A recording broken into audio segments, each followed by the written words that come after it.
मराठी अभिनेत्याचं वादग्रस्त वक्तव्य प्रकरण, राहुल सोलापूरकरला गोळ्या घातल्या पाहिजेत, खासदार उदयनराजे भोसलेंची संतप्त प्रतिक्रिया.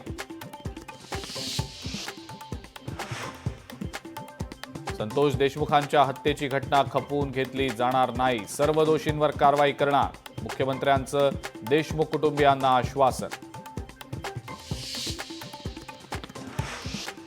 कुंटेफळ तलावासाठी दगड मारणाऱ्यांची मनं जिंकली, एका शब्दावर फडणवीसांनी 300 कोटींची मदत केली.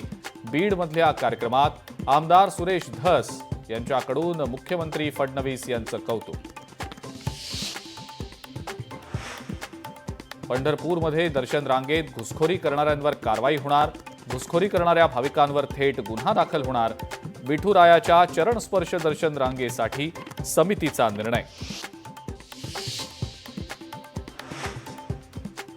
10 फेब्रुवारीला शिर्डीतील ग्रामस्थ कॅन्डल मार्च काढणार, शिर्डीतील दुहेरी हत्याकांडाचा निषेध करणार. शिर्डीमध्ये गुन्हेगारीचं प्रमाण वाढत असल्याचा आरोप.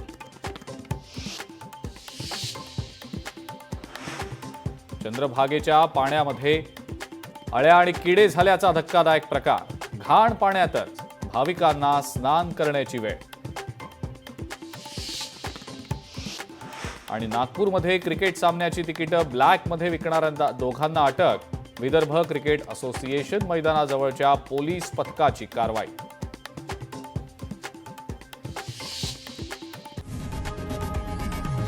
लोकशाही मराठी ऐका, पहा, जागरूक रहा.